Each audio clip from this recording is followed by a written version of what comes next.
चल रहे हैं। पृथ्वी अपनी नियमित गति से चल रही है, अपनी धुरी पर घूम रही है। तो एक व्यवस्था है, यह व्यवस्था का समुदाय ही प्रकृति है और उसी के आधार पर संसार के समस्त प्राणी भी व्यवहार करते हैं। वे एक नियमित व्यवहार करना पसंद करते हैं, नियमित आचरण करना पसंद करते हैं। कृष्ण उसी की शिक्षा गीता में देते हैं कि जो प्रकृति के नियम है उन्हीं के अनुसार चलो। जो अव्यवस्था है, जो दूसरों को परेशान करने की भावना है, उसको नष्ट करो। चाहे अपने परिजनों से उसका विरोध करना पड़े, संघर्ष करना पड़े, उन्हें हराना पड़े, क्योंकि विश्व में शांति तभी रह सकती है जब अराजकता समाप्त हो, नियमों की स्थापना हो। क्योंकि बिना नियम के प्रकृति भी नहीं चल रही है, तो मनुष्य को भी कुछ नियमों की आवश्यकता होती है जिसमें वह व्यवस्थित कार्य कर सके, समाज का संचालन कर सके।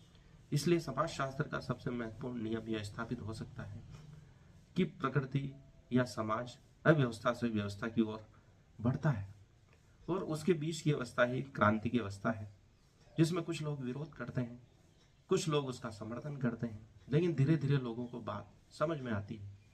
ठीक यही सांस्कृतिक विलंबना का सिद्धांत है जो आकबर्न ने दिया कि जो अभौतिक संस्कृति है वो पीछे रह जाती है और भौतिक संस्कृति आगे निकल जाती है। इसको एक उदाहरण से समझें। स्मार्टफोन जब आए थे तब कीपैड फोन पिछड़ गए और नई संस्कृति, नई तकनीक को अपनाने में लोगों को समय लगा, लेकिन जब उन्होंने अपना लिया तो पूरे विश्व समुदाय ने उसको स्वीकार कर लिया।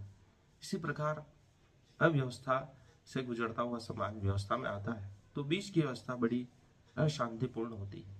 शिव उसी का प्रतीक है। वह सभी चीजों को व्यवस्थित करना चाहते हैं, उसके लिए ध्यान का मार्ग अपनाते हैं। वह स्वयं समाधिस्थ होकर लोगों को शिक्षा दे रहे हैं।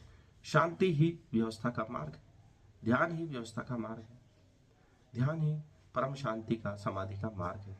उसी के द्वारा समाज को भी व्यवस्थित किया जा सकता है। वो चाहे कितने ही अभाव में रहे, लेकिन शांति की स्थापना वहां पर भी की जा सकती है। जहाँ अतिशीत है, कैलाश पर्वत पर रहना हर किसी के लिए संभव नहीं, वहां पर भी शांतिपूर्ण रहा जा सकता है। लेकिन हम जहाँ प्रकृति के सभी साधन उपलब्ध हैं वहां पर भी शांति से नहीं रह पा रहे हैं।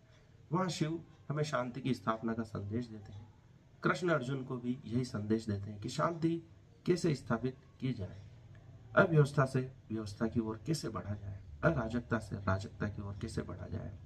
उसी का मार्ग ध्यान है, उसी का मार्ग गीता के उपदेश है कि दृष्टा बना जाए, अर्थात ध्यान को उपलब्ध हुआ जाए।